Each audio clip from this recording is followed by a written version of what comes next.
They were taken to hospital but have been released. Those people are lucky to be alive. The fire and the collision from those trailers, had it come within probably another metre of them, they'd all be dead. The Forensic Crash Unit is investigating. Anyone with dash camera footage is asked to contact police. Queensland's road toll has increased to 60, 10 more than this time last year. James Kelly, ABC News. And in sport, Red Bull's Max Verstappen has set a new record for the fastest lap at the Australian Grand Prix, securing pole position ahead of Sunday's Formula One race in Melbourne. Australian McLaren driver Oscar Piastri will also start up the grid, finishing sixth fastest in qualifying and setting the stage for a blistering race in front of a record crowd. Red Bull's Max Verstappen unbeatable in 2024, but Ferrari threw down the gauntlet to start the day. There's the return of Sir for Charles Leclerc clocked the fastest time in practice heading into qualifying. 3 rounds, the slowest 5 drivers are eliminated after the first 2, and Aussie Daniel Ricciardo was among them. Daniel Ricciardo has had his lap time deleted. The next big name cut, 7-time world champion Lewis Hamilton. Lewis Hamilton eliminated from qualifying 3. Red has been the fastest colour all weekend, but today Verstappen set a new benchmark. He improves his time and does a 15.9. What's the Ferrari got? Perez goes second. Is it enough for Carlos? Not quite. Carlos Sainz fell just short as Max Verstappen secured back-to-back Australian GP pole positions. Aussie Oscar Piastri will start his home race from 6th in his McLaren. More than 130,000 fans poured through the gates at Albert Park, a Saturday record. We're faster than the F1 cars, like us fans, so.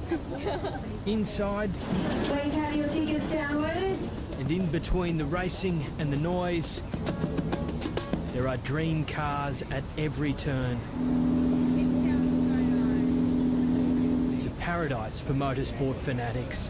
We're all a little crazy, that's what F1 fans are known for. So I come from Bangladesh and I chose Australia, Melbourne, just so that I could watch the race. I chose to study here just for the race. Mike Lorrigan, ABC News, Melbourne. Let's take a quick look at the weather in our capital cities for Sunday. Brisbane, a chance of showers there. Sydney will be mostly sunny. Canberra, foggy then sunny. Melbourne, mostly sunny. In Hobart, there's possible showers about. Adelaide and Perth will be sunny. And for Darwin, a chance of showers there, reaching right up to 33 degrees. And that's the latest from ABC News. I'm Mariam Saab. Thank you for watching.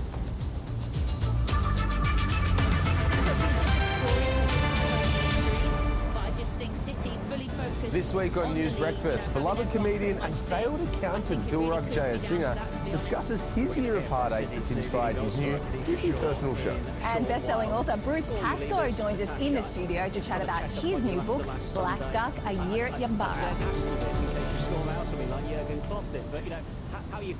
Jane's taste in men has always been...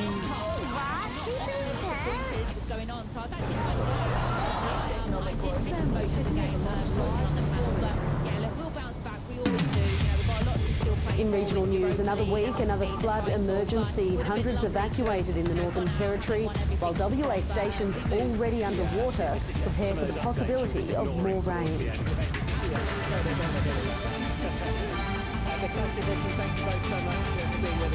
Supply concerns as a mystery illness decimates Tasmanian oyster stocks. Now, a hot summer at the beach is causing a big problem for penguins. And not for the faint-hearted. Meet the 12-year-old taking on a daredevil sport in crocodile country.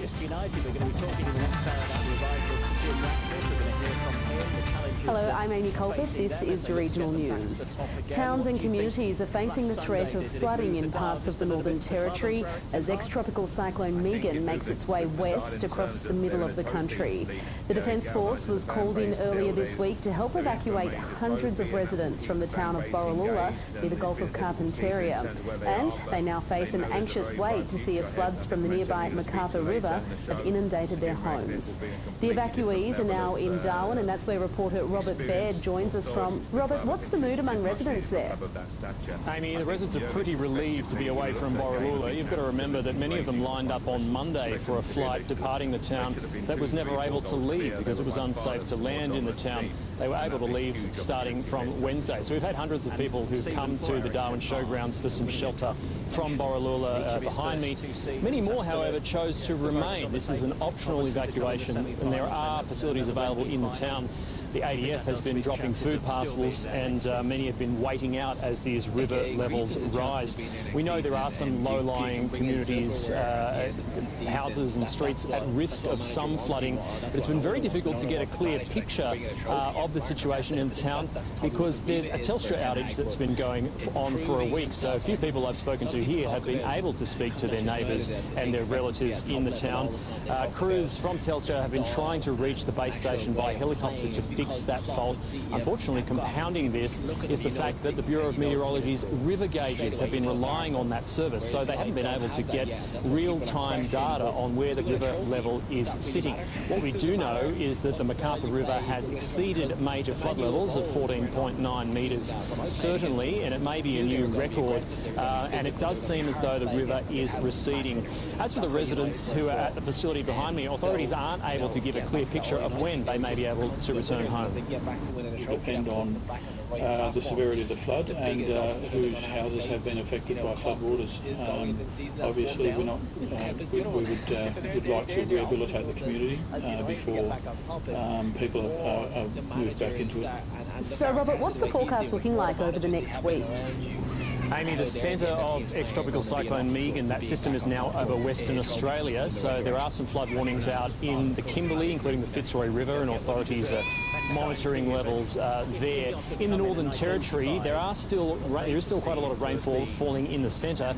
Authorities are saying that major roads, including the Stuart Highway, may be closed, may reopen at short notice, as flash flooding is still possible. So make sure to check the road report before heading out. Now, it's important to remember the military is still on standby to evacuate other remote communities, but at this stage, there are no plans to evacuate those, even though there are some swollen rivers. It's just a matter of watching the river levels and seeing how conditions unfold in the coming week, Amy. Another big week indeed. Robert, thank you. And it's not just the Northern Territory under threat from flooding. For weeks, parts of Western Australia have been inundated, and there's a chance more rain is on the way. Rawlina Station is 180 kilometres east of Kalgoorlie, and for the last 2 weeks, the property has been isolated as record floodwaters, several metres deep, cut off access. And that's where Gemma Chandler joins us from. Gemma, we can see the water behind you. Have you ever seen anything like it?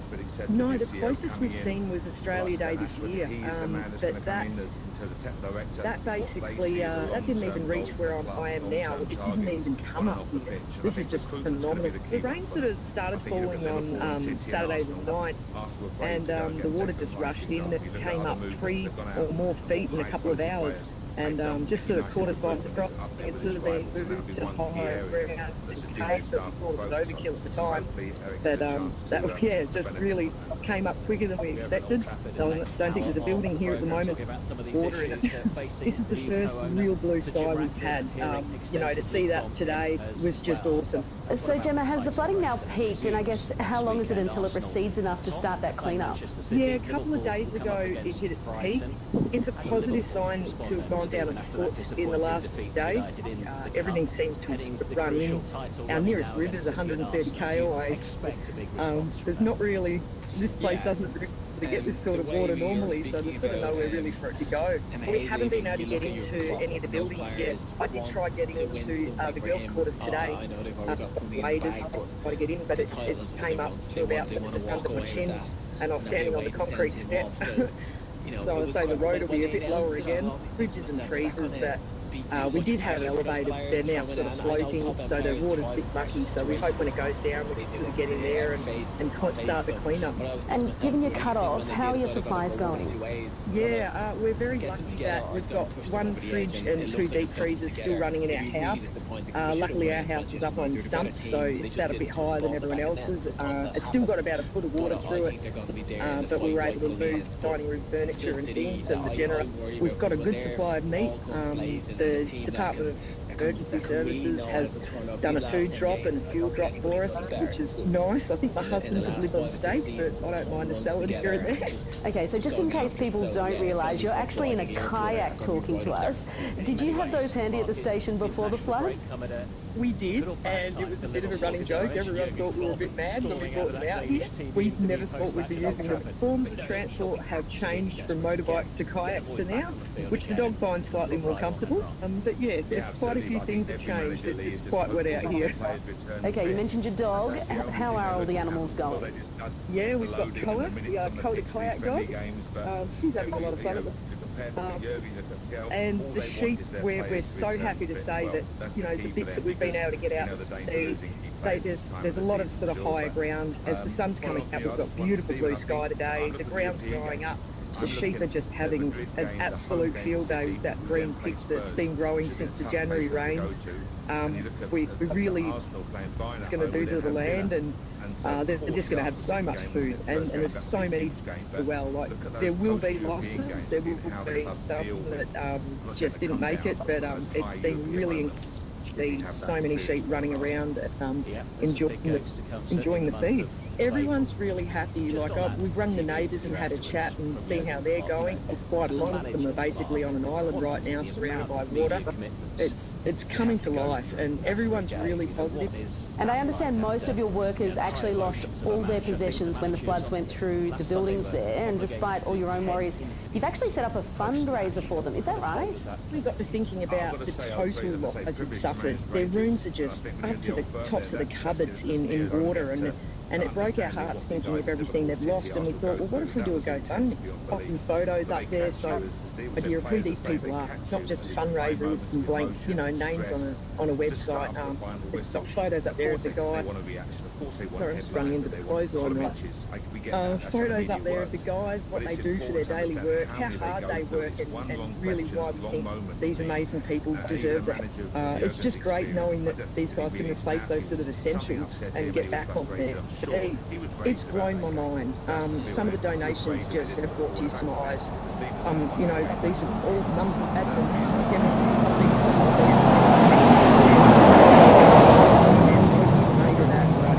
it's blown my mind. Some of them cried when they've got the money. It's been amazing. Well, Jenny, you're absolutely amazing. We wish you the best of luck. Thank you. A growing number of Australians are uniting to finish the run Ballarat woman Samantha Murphy never got the chance to complete. 7 weeks ago, the 51-year-old was allegedly murdered doing what she loved by a person police say was a complete stranger. This week, close to 100 people gathered near Ms Murphy's hometown in Western Victoria to connect and work out without fear. As the sun rises over Bacchus Marsh, strangers and friends huddle for a minute's silence for Samantha Murphy, then set off to finish the run. She could not. We had a really great turnout this morning, lots of women and some men supporting us, which was really great. On February 4th, Ms Murphy left her Ballarat East home for her regular Sunday morning workout, but never returned. Samantha was a wife and a mother, just like a lot of us here today, a school mum. She was a sister, a daughter. To Samantha's family, we're sending you a message of support, and the Ballarat community. This is a really terrible incident that's happening, and our thoughts are there with you. This morning's event, one of a growing number of group runs or walks across Australia that have been dedicated to Ms Murphy. Solo runners joining in online too, using the hashtags Run for Samantha and Finish Samantha's Run. That's Run for Samantha. While the focus of today's event has been honouring Samantha Murphy, it's also been about showing the Ballarat community support and love during this difficult time for the city. Ms Murphy's disappearance left one Sydney community so shaken it's decided to create a new free running club to support women. The Paddo Panthers now meet 4 times a week, often in the early morning or night. For everyone to feel like they don't have to run alone and they don't have to be scared while running. Feeling safe while exercising, still an uphill battle for women. Lexi Junowick, ABC News, Bacchus Marsh. A mystery illness is wiping out millions of Pacific oysters in southern Tasmania, and commercial growers don't know what's causing it. Farmers are desperate for licence fee relief and funding for research, as some consider closing altogether. Pipeclay Lagoon southeast of Hobart was once the state's best oyster growing area. But in the past 3 years, millions of oysters have died, and no one knows why. All we see is gaping oysters, open oysters, and it's right across the board, from baby juveniles right through to matures. The state's biggest grower has moved its stock to other farms, but for Pipeclay Lagoon's smaller farmers, that's not an option. They're facing increased seagrass growth, dry conditions, and less food in the water. I suppose at the end of the day, I'm at the end of the tether really with it. I'll probably will have to shut down in the next 2 or 3 months. Farmers are hoping the mystery illness is temporary, but with no cash coming in and state government fees ongoing, the clock is ticking. We do have different streams of data that we have circulated around to IMAS and experts there, but so far nothing stands out as being a real clear cause, so we just need to investigate that further. The Pacific oyster mortality syndrome has been ruled out as the cause of the dramatic decline in oyster populations here at Pipeclay Lagoon. It has, however, been discovered in populations on Tasmania's east coast, where one farmer has reported losses of 25%. That indicates that our breeding program has had some successes in achieving a degree of ponds resistance in the stock. Back at Pipeclay Lagoon, struggling farmers are pleading for research funding to help solve the mystery that's threatening their livelihood. Fiona Breen, ABC News. A small township in Western Victoria is taking the first steps along a long and difficult road to recovery after last month's bushfires claimed a third of the town's homes. But residents are positive they will rebuild after emergency services managed to save a number of key buildings and businesses, giving the community some hope as they face a daunting task. Anton Henriksen's 7-bedroom home is an empty shell. His workshop, tool sheds and vehicles are all gone. But losing photos of his children and a time-treasured collection of fine china was the hardest. There's absolutely nothing. There's not even any floorboards in the house, so everything that was burnt fell through into the ashes. He wants to rebuild, but isn't sure if they'll stay at the property. My wife doesn't really want to come back. She said everything she loved about this place is gone. Russ Kellett defended the town and faced the wall of flames 4 times that day. Emergency crews saved more than 80 homes and important community buildings like the church, main store, school and fire station. We knew if we could keep those places alive, it would help with the spirit of the place. He also runs the local men's shed. It's received donations from other branches across Victoria and has been an important focal point for the recovery effort. People who've lost all their sheds and stuff and still have a house have been able to start getting tools and doing stuff and feeling like they're doing stuff. Walking around Pomona, you get a sense of just how much work there is to be done, with residents taking the first steps towards rebuilding. But the first hurdle could be the toughest, with some predicting that insurance payouts may not cover the full cost of reconstruction. With all the environmental things that you've got to do to your house now to get permits to build, the increase of that replacement cost can go up significantly, which means you could be underinsured. Yesterday I had my first cry, so I'll admit that. And I'm sure there's been others that have cried more often or not, or If they haven't, they might need to. There are emotional times and hard work ahead. Gillian Area, ABC News, Hormonal. Tourism authorities in far north Queensland have taken a $280 million hit in the months after a catastrophic flooding event. Cyclone Jasper caused widespread flooding across the region in December, and occupancy rates are still subdued ahead of the normally busy Easter holiday period. This is the only way in and out of one of the world's most popular tourist destinations. Flooding caused by Cyclone Jasper in December created a 56-metre landslide, cutting off the picturesque Cape Tribulation, where the World Heritage listed Great Barrier Reef and wet tropics rainforest meet. We're up to 3 months now with no income, no trade, and we don't really know where to go from here. It's a devastating blow for tourism operators like Jackie and Julian Pagani, whose campground is eerily quiet. We don't know when we can reopen the doors. Normally, hundreds of thousands of visitors flock to the breathtaking area every year. The Easter school holiday period is looking bleak for the 9 tourism operators in the area. There's no other way to make an income here. All the residents work in tourism. The Daintree River Ferry is the only way into Cape Tribulation by road. Normally it takes 100,000 cars across each year, filled with tourists. But ferry officials say today there's only been a handful of visitors that have made the trip. Come with me as we head off on an exciting road trip from Cairns to Port Douglas. Further south, Port Douglas has long been a favourite holiday spot, favoured by US presidents and celebrities, including Kylie Minogue. Today, there's only a handful of tourists on famous 4 Mile Beach. Cafes are quiet, and so too are hotels. Lee and Bryce Tozer run a holiday apartment complex in the centre of town. Welcome to Cayman Villas, you're speaking with Lee. There are plenty of rooms available. A paradise they'd like to share.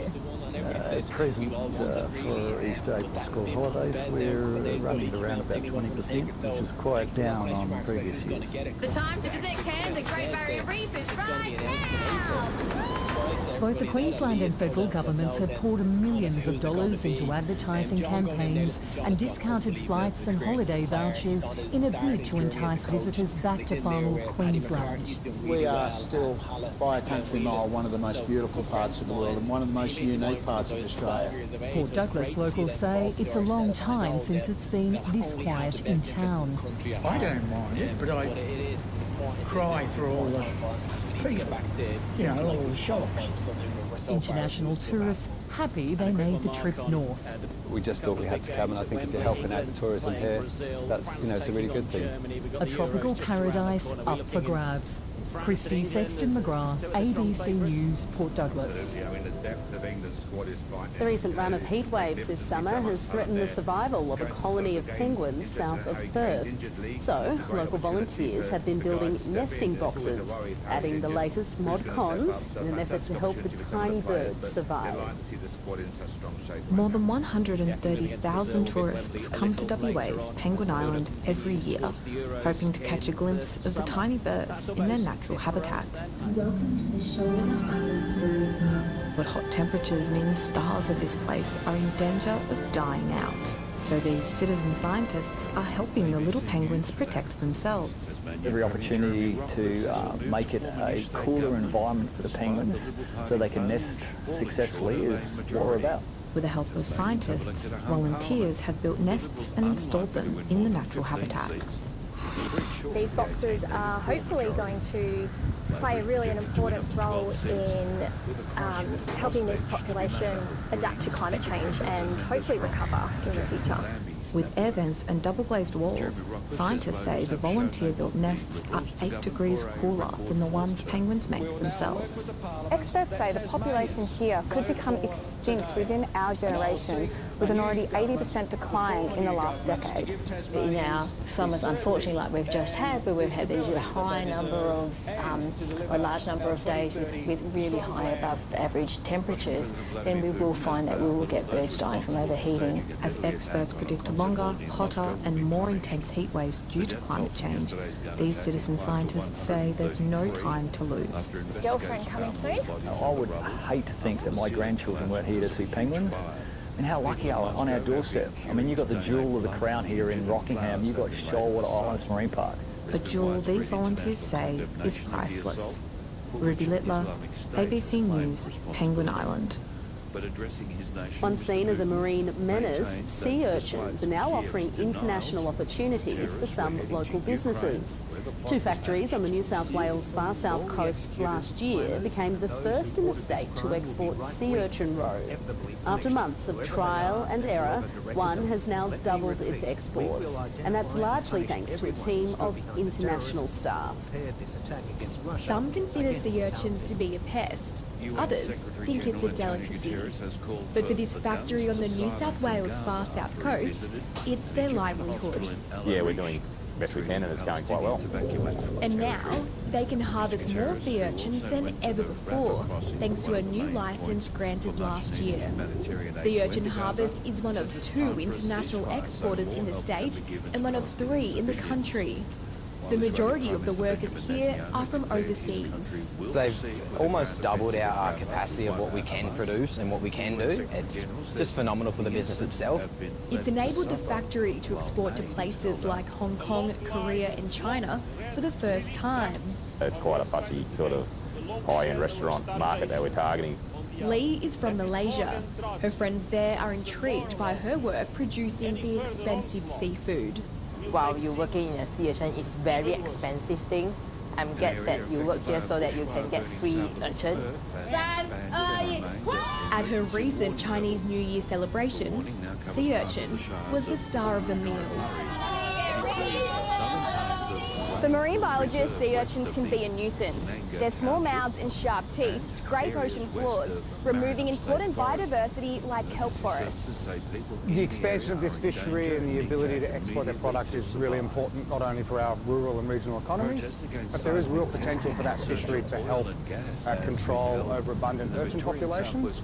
And with 2 more businesses in the state awaiting approval for international export licences, the potential could get even higher. Bernadette Clark, ABC News, Batemans Bay. Diving on reefs that are home to bull sharks, deadly stingers and even saltwater crocodiles is obviously risky. But even those who have witnessed a shark attack firsthand say it won't stop them spearfishing. As more thrill seekers post their underwater adventures online, the sport is growing in popularity. For a midweek escape to the Great Barrier Reef, you want calm waters and next to no wind. As dawn breaks, these self-declared Spearos are gearing up for their first dive of the day. What's it like? Before long, there are fish on board and smiles all round. The friend that I started uni with kind of just got me into it. After the first trip I did out with him, I pretty much fell in love with the sport. Fast forward of 150,000 followers. So there's a really big industry for that, and it's growing and growing every year. But the sport isn't without its risks. We did see several sharks, but most of them are just coming in, having a look, and then making their way about. In his 30 years of spearfishing, Peter Kozuka has seen 2 mates attacked by sharks. They both survived, but for Peter, getting back in the water wasn't easy. Not that I was scared, but it opened my eyes to what could happen really quickly. As spearfishing popularity grows, Fisheries Queensland has urged divers to familiarise themselves with the rules around where they can dive. Pros say it's crucial to spear in pairs and beware of shallow water blackouts, a loss of consciousness which can occur due to a lack of oxygen. At the end of the day, if it does happen to you, you can lose your life. For lovers of the sport, the benefits outweigh the risks. It's just, I think the adrenaline rush, and it's a different world under there. It's beautiful when it's clean and things you see and things you hope not to see. Well done, lad. And once the icebox is full, the ore-seeking begins. From whales, manta rays, turtles, sea snakes, there's so much life down there. Chloe Shemicki, ABC News, Lucinda. Finn Goat is a junior kite surfer who travels across the country collecting trophies. The 12-year-old has been selected for a new national program designed to develop emerging talent for future Olympics. Soaring high above the water, Finn Goat isn't your typical 12-year-old. The kite surfer carves through croc-inhabited waters, performing tricks, flying up to 10 metres into the air, picking up trophies along the way. I've been to Perth, Adelaide and Brisbane, and in Perth I got second for the Freestyle States. In Adelaide I got second for the Freestyle Nationals, and in Brisbane I got second for the Queensland States. Finn's next goal? The Olympics. Once wingfoil makes it to the list of categories, he's just joined Australian Sailing's next-gen wingfoil program. So wingfoiling is huge overseas, especially in Europe, and Australia is now picking up on it, which is really cool to see. The 12-month program does pose some challenges for Finn. So currently the program's been run out of Brisbane. Who knows, eventually we could end up something in the NT. Once the program starts getting developed, we get more exposure, get more riders out on the water. It is a bit hard, obviously, having to go over interstate all of the time to get the sort of higher qualified coaches and more experienced coaches. The NT does provide its own unique challenges for Finn. He has to be on the lookout for two of the territory's deadliest, crocs and jellyfish. But he isn't too concerned. I'm way more scared of sharks than crocs. So there's always a big stigmatism up here that we can't get in the water for crocodiles or box jellyfish. There's risks with every water sport. We just have to manage those risks. While the Olympics are on Finn's mind, he wants to prove that Territorians can do it all. The Olympics, yeah, 100% is a dream. It's just getting there is going to be a big effort. Even just representing the NT, because people think we don't have much opportunities here, but we 100% do. Crocodile and box jellyfish aside. Shane Schaefer, ABC News. And finally, it has a hairstyle that might suit an ageing punk rocker. This is a new fluffy species of longhorn beetle.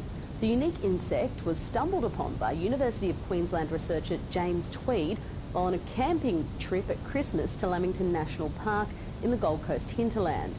It's less than 1 centimetre long, and entomologists say they've never seen anything like it in Australia. And that's the latest regional news. I'm Amy Colbert. Thanks for your company. We'll see you next time.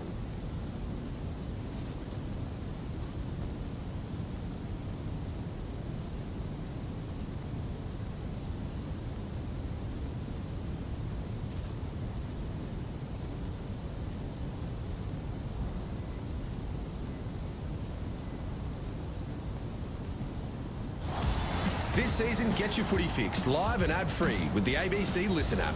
He strikes it, he likes it. AFL, NRL, men's and women's. Game, set, bingo. Whatever footy you're after, we've got you covered. Straight through the middle. Every try, goal, mark and tackle. Going in to score. Called by ABC Sports expert commentary team. That is an amazing goal. AFL and NRL, live and ad-free. Bang! This season on the ABC Listen app.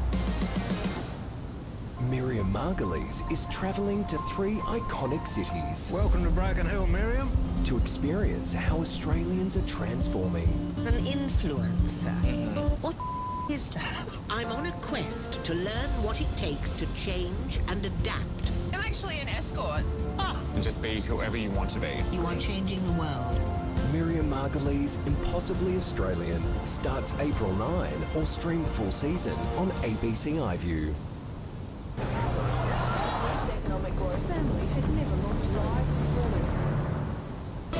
This is DW News live from Berlin. Russia's President Putin declares a day of mourning. That's after more than 130 people were killed in an attack on a concert venue near Moscow. It's Russia's worst terror attack. the international community was appalled and standing by them. And he, as you heard in that soundbite that you just played there, that he was decrying that a further onslaught was bad, both for Gazans as well as the hostages. He called for, as you just heard in the sort of. Because it's Ramadan, that you know, people that Hamas should consider releasing the hostages, and again, of course, calling for a ceasefire. The day after the UN Security Council failed to vote on a recommendation for a ceasefire. DW correspondent Rebecca Ritter's in Jerusalem. Thanks, Rebecca. Let's take a look at some of the other stories making news around the world at this hour. Voters in Slovakia are casting their ballots to choose their next president. It's seen as a battle between the pro-Russia candidate, Peter Pellegrini, a close ally of Slovakia's populist prime minister, and the Ukraine-backing former foreign minister, Ivan Korchak. If no candidate wins a majority, the top two will face a runoff on April 6. The lights went out at Sydney's iconic Opera House at 8:30 p.m. local time as part of Earth Hour. Organizers of the annual event asked people around the globe to turn off the lights at 8:30 in their time zone to raise awareness of climate change. Turning now to the British royal family. Well wishes have been pouring in from around the world for the Princess of Wales after she revealed she's been diagnosed with cancer and has started treatment. In a video message released Friday, Catherine said the cancer was discovered after she had abdominal surgery in late January. The news follows weeks of wild speculation about her absence from public life. Tourists outside London's Buckingham Palace are still digesting the news of Kate Middleton's cancer diagnosis. Well, I actually got the notification of her diagnosis as I was just standing outside of the palace. It's quite a shock, yeah. She's so young, and to have such news that you are diagnosed with cancer, that must be a real shock to the family.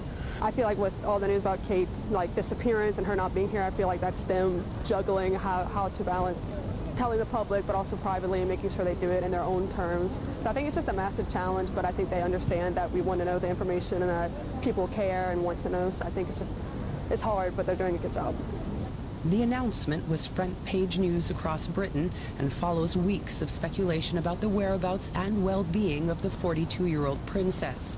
Her video message to the public was meant to lay the rumors to rest. In January, I underwent major abdominal surgery in London, and at the time, it was thought that my condition was non-cancerous. The surgery was successful. However, tests after the operation found cancer had been present. My medical team therefore advised that I should undergo a course of preventative chemotherapy, and I'm now in the early stages of that treatment. She described the diagnosis as a huge shock, thanked the public for their support, and asked for privacy for her and her family.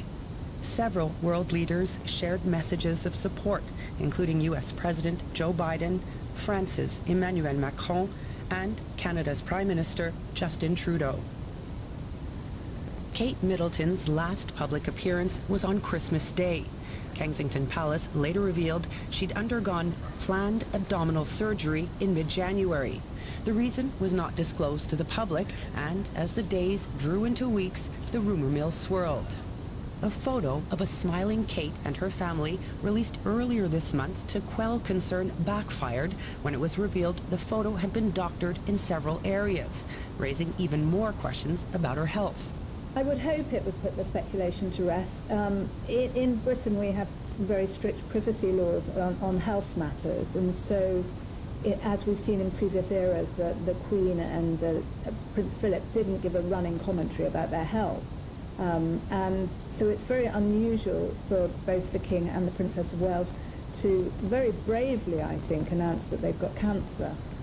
In February, King Charles announced his own cancer diagnosis. Like the King, Catherine didn't specify what kind of cancer she has. It's not clear when either will return to full public duties.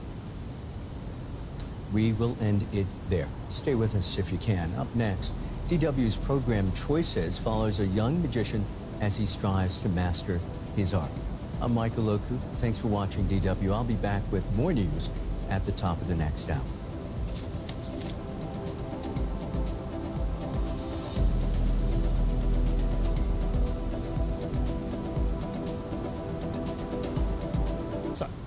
before we start, we're just going to get the cute stuff out of the way.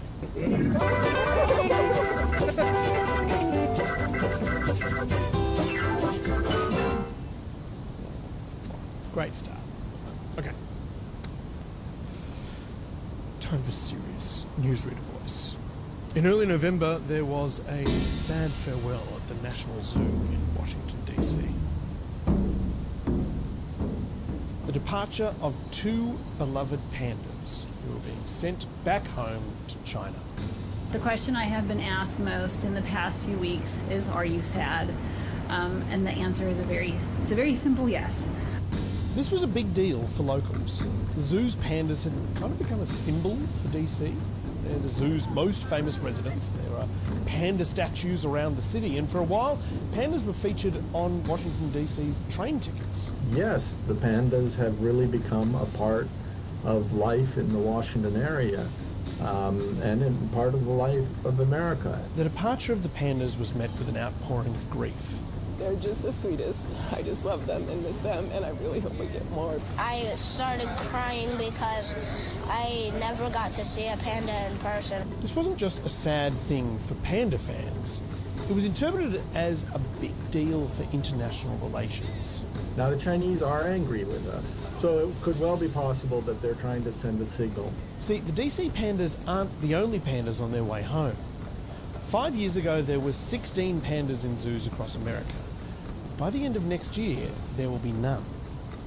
The UK's pandas left in early December, and Australia's are due to leave in 2024.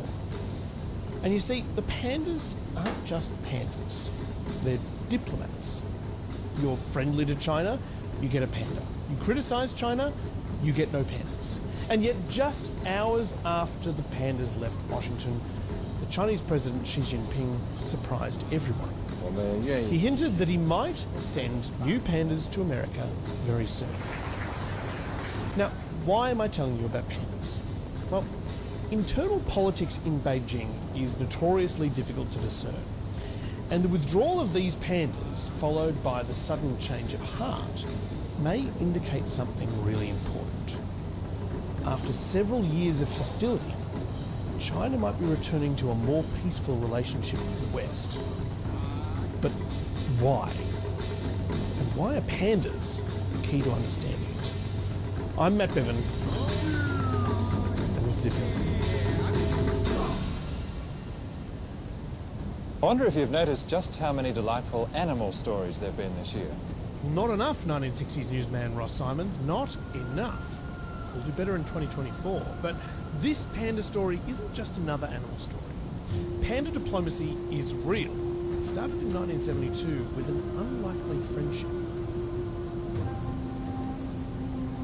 See, in the early 70s, pandas were incredibly difficult for Westerners to see in person. Wild pandas only exist in China, and as China was almost entirely closed to Western tourism, you couldn't see the ones that were in Chinese zoos. There was only one panda in the Western world, a beloved panda named Chi-Chi, who lived alone in London Zoo. In a way, it's kind of surprising that they exist at all. They're not all that good at being alive. Like koalas, they are a cute, cuddly, hot mess.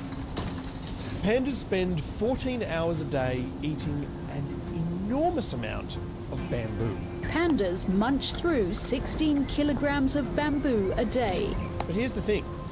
Eating bamboo is a terrible idea. Pandas are bears. They have the gastrointestinal system of an omnivorous bear designed to eat meat and fruit. But at some point in the past, their ancestors lost the ability to taste umami, savoury food, which appears to have led them to just giving up eating meat. Instead, probably due to its availability, they started eating bamboo. Yum, yum, yum, yum. But their digestive system didn't adapt to digest and extract nutrition from, wood.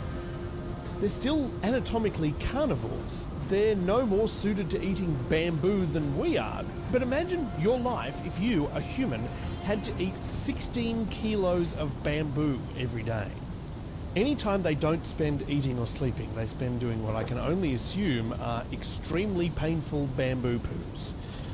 Anyway, the point is, Despite pandas being very famous and everyone loving them, it was incredibly hard to actually see one. Enter Pat Nixon, wife of US President Richard Nixon.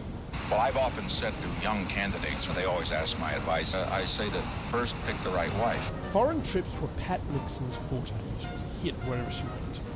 While organising President Nixon's China trip, Mao's second-in-command Zhou Enlai specifically requested that Pat come too.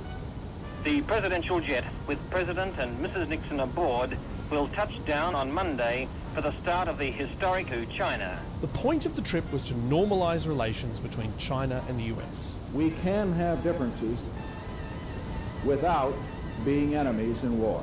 While her husband sat in meetings, she hit the streets of Beijing in a bright red coat. Her schedule was to go out and be with the Chinese people. I mean, we made arrangements for her to visit a Chinese kitchen in one of the hotels. We went to schools. While out and about, she went to Beijing Zoo, where she saw her first ever panda. Well, I certainly have enjoyed my day. That night, at a state dinner, she was sitting next to Zhou Enlai. On the table in front of them was a cigarette box with a picture of pandas on it. She told Premier Zhou that she thought they were cute. "I'll give you some," said Zhou. She asked if he meant that he would give her some cigarettes. "No," he said. "I'll give you some pandas." On behalf of the people of the United States. Just weeks later, Pat Nixon was at the National Zoo in Washington to see the pandas arrive. Go. Hi. Just checking to see how the panda thing went. I've been in a meeting, and so I was Oh, able to they check. were just darling. Thanks to President Nixon's obsession with taping all of his conversations, we have access to this call.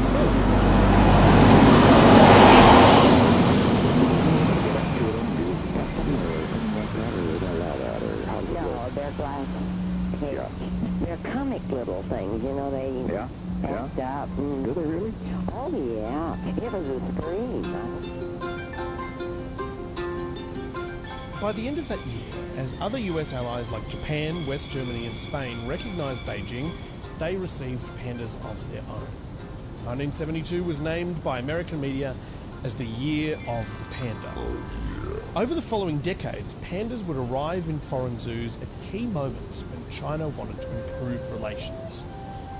In the wake of the Tiananmen Square massacre of 1989, where international media and governments criticised the communist government for killing and imprisoning pro-democracy student protesters, another wave of pandas was sent out. In Taiwan, an offer of pandas from the mainland became a massive political issue, with the major parties fighting over whether they should accept them. In 2007, when Chinese economic growth was at its height, Beijing was keen for a closer relationship with Australia.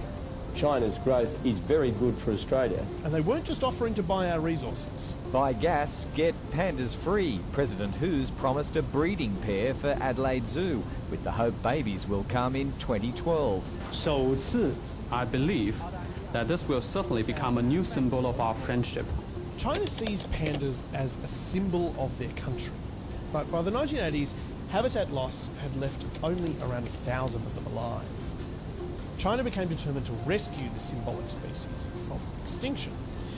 Their plan to do that is through a global lease program.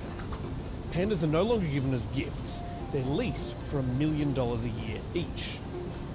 The point of the program is to generate income for panda conservation in China and to generate new pandas. The lease agreements say that the zoos have to encourage the pandas to breed, and that any cubs the leased pandas have are the property of China. The thing is, getting pandas to breed is a problem.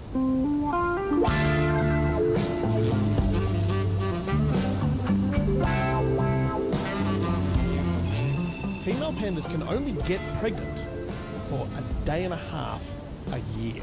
And with the critical reproductive opportunity lasting only 36 hours, there's little time for romance. Now, in the wild, they've figured out a way to make this work. Studies of wild pandas show that in the weeks leading up to the fertility window, female pandas enjoy watching the males battle for dominance before mating with the one who wins. They've been doing this for nearly 20 million years. Works fine, apparently. But in a zoo, there's no weird furry season of The Bachelorette. Adult pandas are becoming more sedentary and less interested in sex. There's usually only one male and one female. And without the whole ritual, they're both far less interested in mating. And also, they don't seem to know what they're meant to do. They did get very close and they were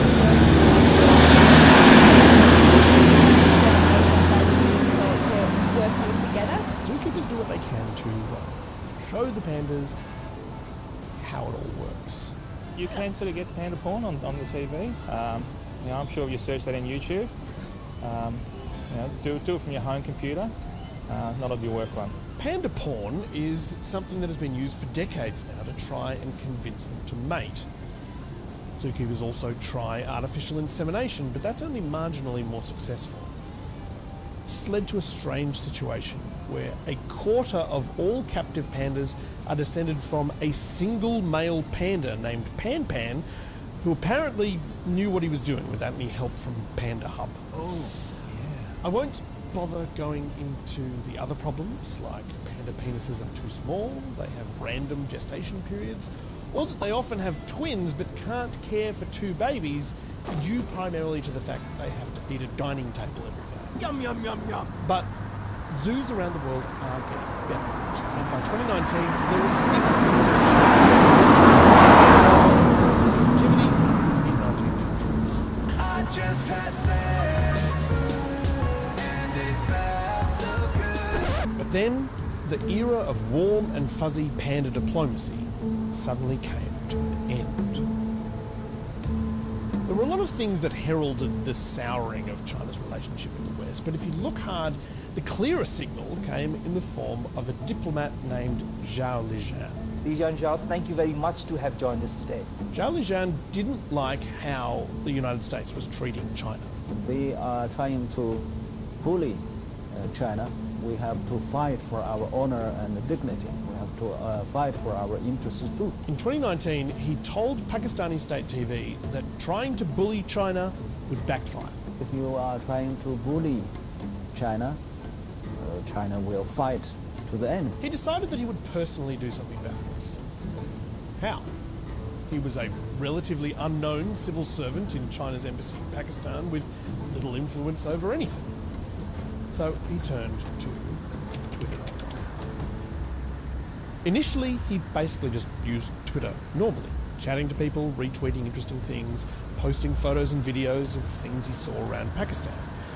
But the fact that he was a Chinese official using Twitter to do anything other than just posting official press releases. In 2019, he had more followers than all other Chinese diplomatic accounts combined. But when the international community, including the United States, started criticizing China for its treatment of Uyghur Muslims in the far western Xinjiang province, Zhao accused the US of hypocrisy, saying they are still a racially segregated society. Zhao tweeted that parts of Washington, D.C. are off limits for white people, and that, quote, there is a saying, black in, white out. The US didn't like this at all. The former U.S. National Security Advisor Susan Rice responded by calling Zhao a racist disgrace and shockingly ignorant. She demanded that Beijing remove Zhao from his post. Instead, they promoted him.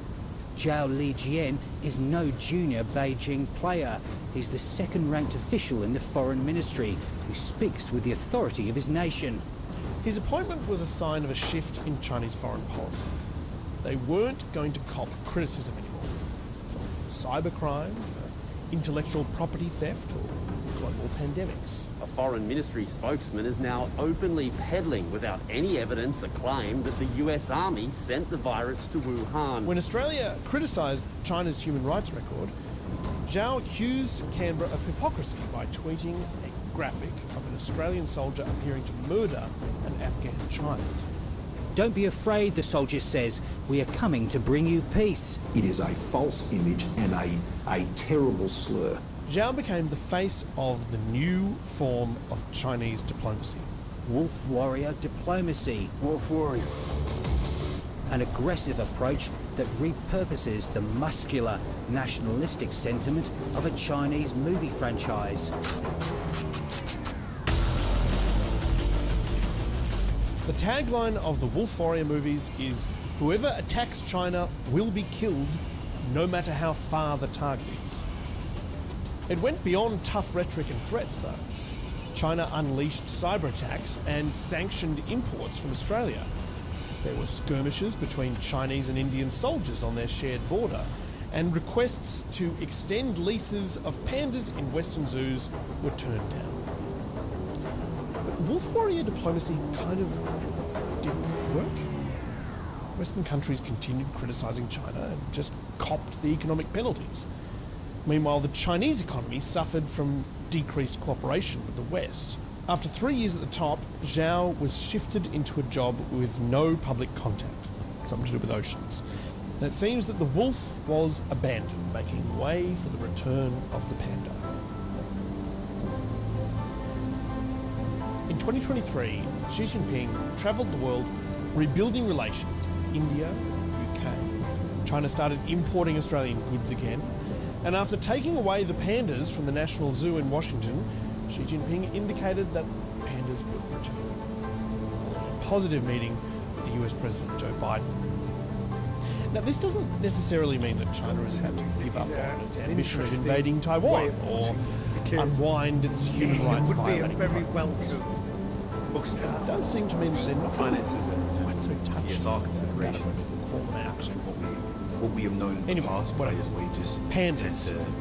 The Adelaide Zoo's contract is up in November 2024. Unfortunately, no amount of panda porn has helped their residents breed, despite 15 years of trying. But we really like these pandas, so can we keep wages because they want to make the little jump to get Champions League. Champions League qualification helps build a sense of consistency and keeps United in closer line with where they believe themselves to be. But it's still very, very hard to Man United to qualify for the Champions League from where we are right now. Lots still more to discuss then in terms of... This week on News Breakfast, beloved comedian and failed accountant Dilruk Jayasinghe discusses his year of heartache that's inspired his new, deeply personal show. And best-selling author Bruce Pascoe joins us in the studio to chat about his new book, Black Duck, A Year at Yambara. There is a classic point of view in football that it takes 6 or 7 Melbourne International Comedy Festival is back. Marinate there for a second. Kicking off with the gala. I mean, I have to say, Bam, it's a headbutt, okay? Wednesday on ABC TV and streaming on ABC iView. It's better than you'll see. It's been quite entertaining football this way. And the youngsters are, very committed places. Score some great goals, but ultimately the level we want to get. That takes time. It's not just about. This is Focus on Europe. I'm Lara Babalula. Welcome. Russian President Vladimir Putin has been handed a fifth term in elections that the EU and US say were neither free nor fair. Despite their efforts to isolate Russia, Putin is tightening his grip on power with the help of Russian oligarchs. They are finding ways to evade EU sanctions by purchasing real estate and mega yachts abroad and by funneling cash into overseas investments. The EU and other Western nations have announced further punitive measures against Russia, including more sanctions. So that would say to me that there's something Evading wrong with the embargoes is made easier by places with friendly ties to Russia. While EU nations, including the Republic of Cyprus, are sanctioning Russia, in northern Cyprus, those rules don't exist. The coastal town of Iskila has become a haven for Russian investment. Business is booming for realtor Ahmed Davmat. Russians are buying up properties there, transforming the town into a holiday destination. But while money is flowing, not all residents are profiting from Iskila's newfound fortune. Originally you wanted a majority ownership. Yeah. You didn't get it. Real estate agent Ahmed Davmat is driving into a beautiful new world, at least for him and his clients, that is. These fancy new apartment blocks are in the Cypriot Turkish coastside town of Iskila, and Davmat sells them by the dozens, mostly to foreigners. Russians and Iranians are among his best clients. Davmat and his Russian colleague Irina Kadinets currently are having the easiest time marketing small furnished apartments starting at 60,000 euros each. That we were having to deal with. They're such a hit that many clients go for combo packages. And the fact that I think before construction begins, we sell the apartments at an affordable price. People like to snap up 3 at a time.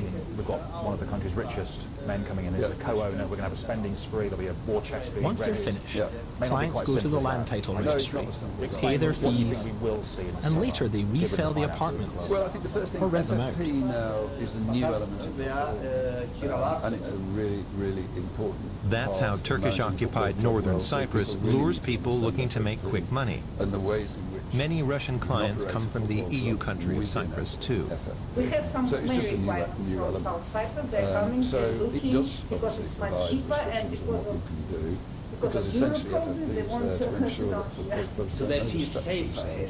Yes, nowadays, yes. And United has been They are very largely generous seeking with to it. shield themselves from possible sanctions due to Russia's war of aggression against Ukraine. Because unlike in the island's south, EU law isn't enforced here. Many say that also attracts buyers looking to launder money. A Russian-speaking new arrival in Iskala can confirm that, but she prefers to remain anonymous.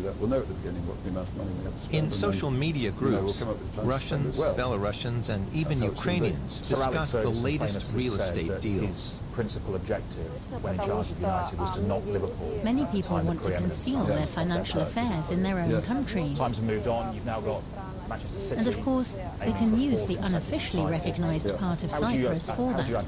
encapsulate, articulate what you want to achieve at United? There are Is it lots enough of city casinos You've here. got other clubs, Arsenal, Liverpool. And there's what we could call a black market. I'm in exactly the same page Yeah, as Alex Ferguson. a lot of people hide their wealth I mean, here. Alex was a very driven, very competitive individual. And, he just wanted to win, and that's the other Turkey reason. is the only country in the world to recognize the so-called Turkish Republic of Northern Cyprus. There, resistance has been building to the rise in money laundering, such that real estate sales to foreigners were restricted at the beginning of the year. But economist Mert Khan Hamid explains it's still possible to purchase dozens of properties or buildings through intermediaries. That's why I say this is it's not a large. And few people benefit from the funds flowing into the country. Unfortunately, to give us a little bit of time. It mainly concentrated on the next season? Real estate sector, mainly the construction companies I think that would be and the silly associates, by next and we season have we'll be also, at the same level as Manchester. I mean, it took, we may say industries emerging, He's not been there such 2 as, seasons. So it takes time, crypto a bit of exchange patience, markets, and we need to walk to the right them, assumptions, or, so just, other, spending money lavishly in some is not the answer. It's a lot more complicated. Hiding the assets, such as we need to get all significant those increase in the wealth of the lawyers and accountants. This is Sports World. I'm Lee James. We're asking In the will old Manchester town United centre of return to Iskala their as former well, glories, many and are that not was Sir Jim enthused about Ratcliffe, all the new United's buildings going up. So we've made it outside. Prices have Old been Trafford exploding, now. explains Right on one cue. cafe I think guest. the Manchester rain is just The prices starting for to real fall. estate This, of course, properties have known as shot the up Theatre of tenfold. Dreams. We've just walked past Where's the this statue supposed of to United end? Trinity, Manchester United's We greats, locals can't Bobby afford Charlton, it. George Best, and Dennis But the building Law, a projects over reminder there of aren't those meant for people glory like days us. and They what don't this even club ask us if we has want to live in one of these achieved. So developments. we're outside now with Palanca from the Athletic, BBC Simon Stone, and also joining us Ahmed is Dahman's Ben real Tucker, estate United agency fan would presenter prefer to sell of one of the United upscale Stand. apartments So, to fellow Ben, I think Turkish we better ask Cypriots. you, first of all, we've talked a little But bit about in this last business, Sunday money at talks, Liverpool. What was that wherever like it for comes you? from. It was absolutely unbelievable, and I don't know if it's the recency thing. Obviously, I'm If they quite pay a through a young bank or fan in of Manchester cash, United, but I feel like no that one was here is going to genuinely ask the them best where the ever game money that I've ever comes watched from. at Old Trafford. It was unbelievable and summed up exactly what the Theatre of Dreams can do. For It can decades, produce magic his like country that. has been Notice you're internationally the one with isolated, the umbrella. not least Whilst economically. we're all getting a little bit damp with the Manchester Now, Turkish rain, but keep Cypriots dry like Ahmed and tell Dahman us about hope to get a what cut is there of the a money feel-good being factor earned around by the wealthy club then? We've been Russians hearing shopping from for Jim real Ratcliffe estate abroad. during this hour of the programme. Even if We the know business may how the sometimes fans seem a feel bit about the shady. Glazer family. Is it feeling more positive now, though? It definitely has had a massive Another lift country since that's Sir Jim popular with Ratcliffe came into the club. Russians There's is no doubt Georgia. about The that. former Soviet I mean, Republic on the pitch, shares a the border season with for Manchester Russia United has and a been really fraught history. turbulent. Overall, Young it's been Georgians poor, have but taken there to the have streets to been protest them little against the glimmers, them Kremlin's little moments influence. where you think, you know Their what, this is mistrust where in things are going government to is turn around. mobilizing But them to since Sir Jim ensure Ratcliffe Georgia came into the doesn't club stray just after from its Christmas, path I towards do think the membership. aura around in the Dacia stadium, Madadze within the wants fan to base, write a new even chapter you and can forge kind of see it on closer the pitch ties with the with the players. West. You can see that there's Georgia now was somebody in granted there new that candidate is going to be status in making changes, and I 2023, think but this Man United change fans is being can put feel to the the test. positivity on the horizon. I know a lot of and can people, feel my that friends, good my things are coming, colleagues, because it's not people just of my words, age who it's actions do as well. everything in their The power appointment of to Omar help Barada, Georgia on its way Petri towards Dynastic European on the way. integration. You can see things are changing, so hopefully this is a turning point for Manchester A United. young that all generation of Manchester United fans Georgians have been struggling for their So future, lots to discuss then. rebelling You can against the probably hear a little bit pro-Russian of work government going on. I don't and think the they're many taking the Russians stadium down settling just in the yet, but country. we'll talk about potentially a new one We've had on this about site a million in the Russians near visiting, future. But what about about 100,000 players and Russians first of all just the staying manager, currently because we've got in Georgia. statues here at Old Trafford It affected to massively. Sir Matt Busby, to Sir Alex Ferguson. They protested United against great Russian supporters. cruise Whether it's tourism, right or not, every and manager eggs went will be flying judged when by the what family they've of Russian achieved Foreign for this Minister club over Lavrov the years. came to Erik visit. Ten Hag, now then, all of you. Over the last Hundreds of decade, thousands of Russians clearly, now live in the United haven't country, been able to and achieve many the Premier League Georgians title. He's fear the that this latest could manager provide to Putin try. with a He will pretext for an say, invasion. I'm one match away, and that match is against Coventry, from another Wembley final. Putin and Kremlin Third in always 2 uses years, on the this League Cup last season. fake Could be back in the reason FA of Cup final protecting the this Russian season. citizens from Does he deserve some ethereal Well, threat. he would also That's say why I that think that he's never so many been able Russians to being pick the in team Georgia, that he's staying in wanted Georgia, because living he's in had so many Georgia, injuries. is a threat to the Counter national security of the to country. that is that he's There's good assembled reason the to be squad, worried. And has he left himself light in certain positions, particularly thinking In about the left 2008, side of his Georgia was defence attacked by Russian and, troops. left back and left Well, centre between the half, mountains, where you can see Lisandro the Martinez way. and Luke Shaw was It's the already preferred personal territory, kind of partnership. They've barely so we been cannot fit. Well, get is there. that something And that after could have August been war, there foreseen, the given border neither of them between us, actually so got we great cannot injury get record there. for a And number my of mother's years. home So also there, so we there's cannot get two in ways my of mother's looking at it. I think house. the alternatives Russia are has not occupied parts of Georgia for extensive. 16 I'm being years. honest, I'm not entirely The sure where you northern would region go of South to think you Ossetia would do declared better. itself independent. I suspect Young strongly Georgians have long left the border that if he region does for the stay, capital, he will not have the Tbilisi. same authority over Nino recruitment as Tiggy he's had. isn't one of them. I don't think She it's and her beyond the family realms of offer possibility. courses, I think a trying lot to will lure them back. be determined over Today they the are making next khachapuri, few weeks. a Georgian But, bread filled as I with said cheese, before, I don't think using it's local linear. I ingredients. don't think it's qualify for the Champions Nino's League and mother you're in, don't teaches qualify traditional bread and you're making. out. I think there's a lot of reasoning got to Tbilisi, take place March within INEOS, 2023. within that A group controversial law, before they come to similar a to one decision. passed in So I'm not Russia, giving you an answer. would No, you designate haven't. No, many I'm going to move on to Carl NGOs now. foreign United, agents. clearly A capable move of hotly producing those great contested. moments under Ten Hag, like we saw what it meant to him at the full The bill time was whistle withdrawn, on Sunday. Has a he got that victory to those ability then fighting to Russian shape influence, a team that is good enough and a to first beat step the towards very the best? EU. Is he the man? He will tell you. Georgia he is. became an EU There is membership a candidate, decent amount of evidence but the to scepticism suggest and that distrust of he the can government create run deep. teams that can compete with the very, very best. Erik Ten Hag's strength is We're not going to let these people have this country and like get it backwards and like, you know, like kill our European future. And I think this candidate status really gave us the faith, as we started to talk about. Like, now we are more faithful to, you know, like engage and like, what if let's search for another politician and like someone youngster who is going to run for it. Is that true? Georgian elections are due to take place this year. Young people sense an opportunity, and the same goes for occupied South Ossetia. A new government could mean new negotiations, Nino hopes. There is an idea But Russia's military presence in the breakaway republic is ubiquitous. Incidents aren't uncommon. But Nino believes EU membership could resolve the conflict. Depends so much also to our government and our people because on me there. yeah, it's What do the fans feel about Erik Ten Hag? Does it matter what he achieves this season? If he lifts another trophy, if he gets Champions League football, do the fans want him to stay? I think there's a very mixed feeling on the fan base. I would say overall, I would say if I had to put it down to a majority, I think the majority of the fan base do want to stick with him. I think one of the big reasons why they do is because the fan base has been through It's been said life is all about peaks and valleys, and in the south of Scotland, a team of volunteers is breathing new life into lowlands. Several hundred years ago, the ground was blanketed by a variety of tree species. Now deforestation has all but stripped it bare. But a group of green thumbs are on a mission to restore the woodlands. Aidan Headley knows which seeds to sow and which ones to root out. More than 700,000 trees have been planted, and the barren landscape is